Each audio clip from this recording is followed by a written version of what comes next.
اعوذ باللہ من الشیطان الرجیم بسم اللہ الرحمن الرحیم السلام علیکم ورحمۃ اللہ وبرکاتہ۔ ناظرین، یہ ویڈیو فتح خیبر کا پارٹ 2 ہے، آئیے ملاحظہ کرتے ہیں۔ جب حضرت علی کرم اللہ وجہہ تشریف لائے تو حضور صلی اللہ علیہ وآلہ وسلم نے اپنا لعاب دہن مبارک ان کی آنکھوں میں لگایا، جس کے بعد تا زندگی انہیں کبھی اشوب چشم نہیں ہوا۔ آپ صلی اللہ علیہ وآلہ وسلم نے خاص علم جو حضرت عائشہ رضی اللہ تعالی عنہا کی چادر سے بنایا گیا تھا، حضرت علی رضی اللہ عنہ کو عطا فرمایا۔ حضرت علی کرم اللہ وجہہ قلعہ پر حملہ کرنے کے لیے پہنچے تو یہودیوں کے مشہور پہلوان مرہب کے بھائی نے مسلمانوں پر حملہ کر دیا، مگر اس کے مقابلے میں شیر خدا حضرت علی کرم اللہ وجہہ آئے اور اسے قتل کر دیا۔ پھر اس کے ساتھی میدان چھوڑ کر بھاگ گئے۔ اس کے بعد یہودیوں کا سب سے بڑا سورما اپنے بھائی کے خون کا بدلہ لینے مرہب میدان میں اترا۔ مرہب ایک خوف کا نام ہوا کرتا تھا جو اکیلا 1000 سپاہیوں سے لڑا کرتا تھا۔ اس نے زرہ بختر اور خود پہنا ہوا تھا۔ اس نے حضرت علی رضی اللہ عنہ کو للکارا اور کہا، میری ماں نے میرا نام مرہب رکھا ہے، اگر ہمت ہے تو مجھ سے مقابلہ کرو۔ حضرت علی رضی اللہ عنہ نے مسکرا کر جواب دیا، میری ماں نے میرا نام حیدر کرار رکھا ہے۔ یہ سنتے ہی مرہب نے حضرت علی کرم اللہ وجہہ پر اپنی تلوار سے حملے شروع کر دیے۔ مولا علی شیر خدا بنا تلوار کے اپنا دفاع کرتے رہے۔ آخرکار آپ رضی اللہ عنہ نے بھی اپنی تلوار میان سے نکال لی۔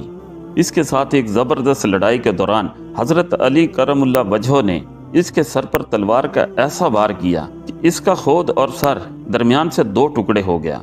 اس کی ہلاکت پر خوفزدہ ہو کر اس کے ساتھی بھاگ کر قلعہ میں پناہ گزین ہو گئے اور اس کا بہت بڑا اور مضبوط دروازہ اندر سے بند کر لیا۔ حضرت علی کرم اللہ وجہہ نے قلعہ کا دروازہ جو 20 آدمی کھولتے تھے تنہا اکھاڑ لیا اور اسے قلعہ کے دروازے کے سامنے والی خندق پر رکھ دیا تاکہ افواج گھوڑ سواروں سمیت قلعہ میں داخل ہو سکیں۔ اس فتح میں 93 یہودی جہنم رسید ہوئے اور قلعہ فتح ہو گیا۔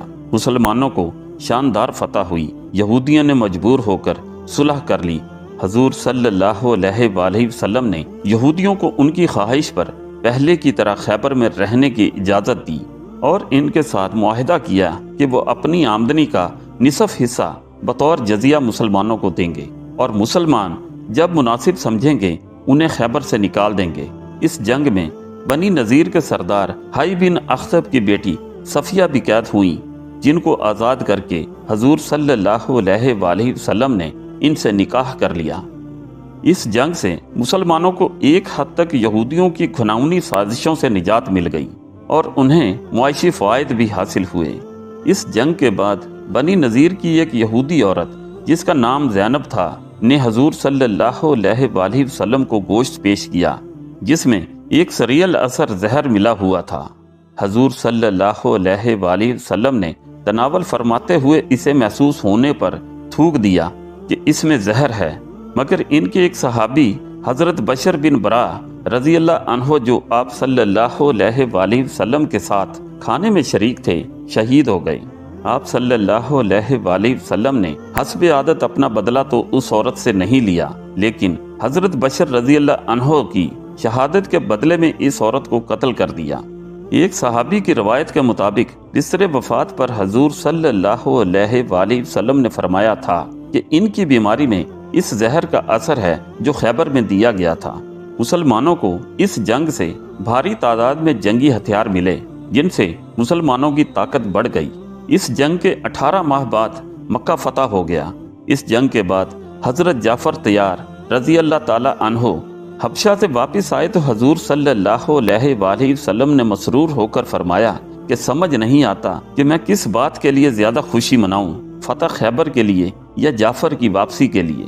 خلیفہ ثانی حضرت عمر فاروق رضی اللہ تعالی عنہ کے عہد میں یہودیوں نے عہد شکنی کی تو انہیں عرب کی حدود سے باہر نکال دیا گیا۔ چینل کو ضرور سبسکرائب کر لیں۔ جزاک اللہ خیرہ۔